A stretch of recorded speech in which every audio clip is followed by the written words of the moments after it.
What's going on, everyone?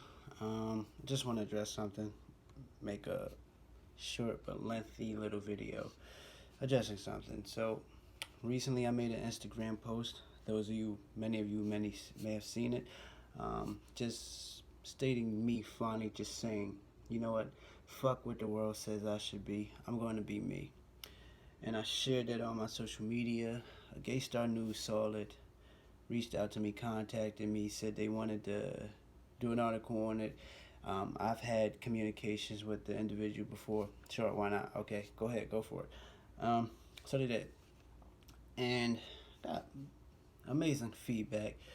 I got plenty of positive feedback, plenty of negative feedback. It wasn't for the feedback. That's not the point. But the reason for this little segment right now is the type of negative feedback. So there's, for instance, the guy Bobby Wu, and I'm speaking to him directly and anybody that feels like him. So he asked me, well, no, he stated, do you have any shame? What an embarrassment to your family? Yada yada yada yada yada yada. So he showed me that him and the other negative comments, because I read them all and I chose not to respond because for what? They're entitled to their opinion, right? But anyway, he showed me that they didn't read that article with an open mind. They saw the title and already formed a judgment, closed their mind. They read it in a bias and ready to attack way. Because if Bobby Wu and the other individuals that liked your comment and agreed with you would have read the article, you would have seen that no, I don't feel any shame. Not one motherfucking ounce of shame. That was the whole reason why I did it, to just even state that I am no longer ashamed of me being a gay African American male, about him at that. So no, I hope that answers your question. For your other part of your question about, embarrassment to my family. So I love my family, but let me just tell you this.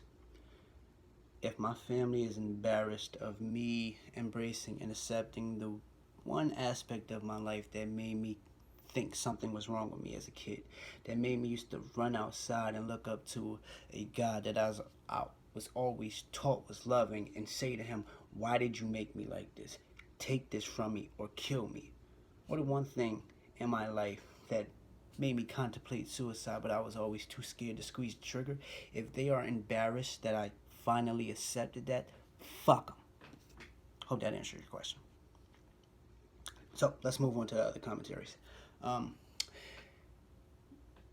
Why is he sharing this on social media?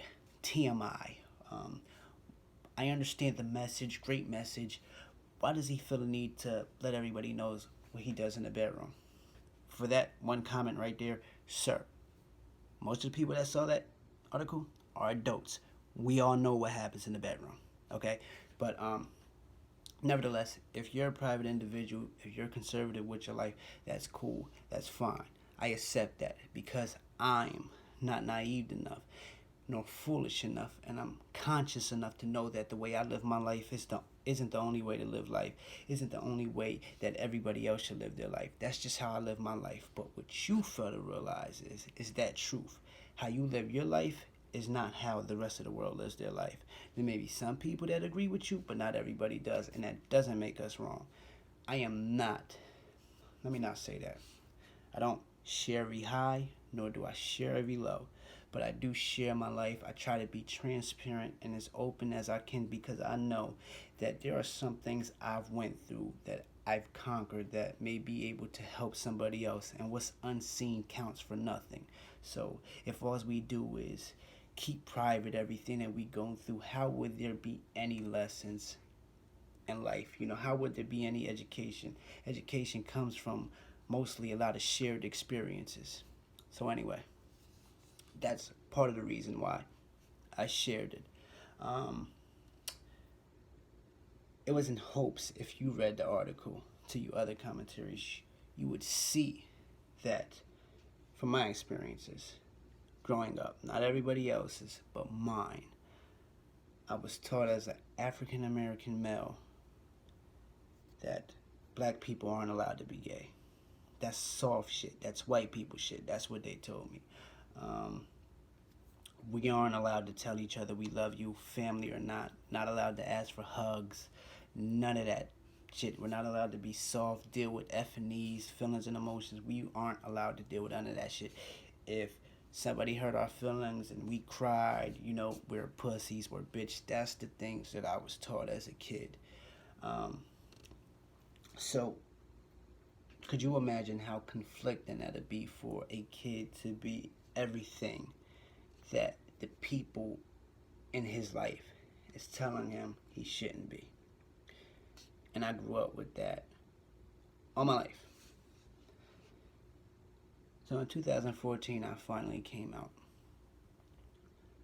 And I came out as a gay male. But it was still kind of uncomfortable because it contradicted everything that I was taught as a kid. But even in the gay community, they taught me I'm too muscular to be a bottom. I'm too masculine to be a bottom. I'm too hung to be a bottom. The stereotypes continue into the gay culture as well. So, with that being said, me stepping out to the world or coming out to the world, it wasn't nothing about looking for attention. It was a big fuck you, as the article said, to all the stereotypes placed on gay people, whether they're black, white, Puerto Rican, or what. I just know, for me, my stereotypes were, I'm supposed to be aggressive, dominant, you know, all this other stuff. And if I wasn't those things, I'm not a man.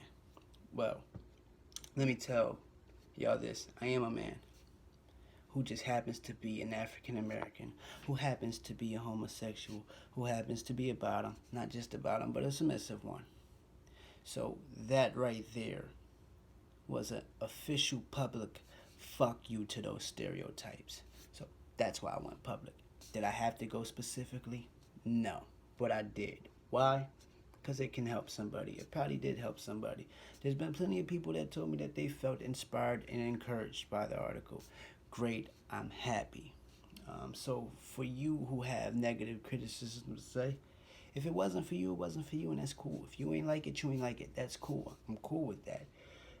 But for you to have uneducated negative criticism, that's what I wasn't cool with. You can have an opinion, but when you throw your opinions as other people's reality, as other people's truths, yeah, that's not cool. And I'm not going to go back and forth and address, and this is going to be the only video I make about this. So, again, if you ain't like it, you ain't like it. But there's plenty of other people that needed it. So, whatever. Y'all have a nice night. Enjoy your day. I'm glad you're thinking about me so much, because really ain't giving one fucking thought about y'all who have the negative things to say. I'll never dismiss a person, but I don't gotta accept the bad attitudes and character traits. So it's your life, y'all gotta live with that. What I'm gonna do with mine is try to continue to educate, inspire, encourage, motivate while y'all hate. Not a good look.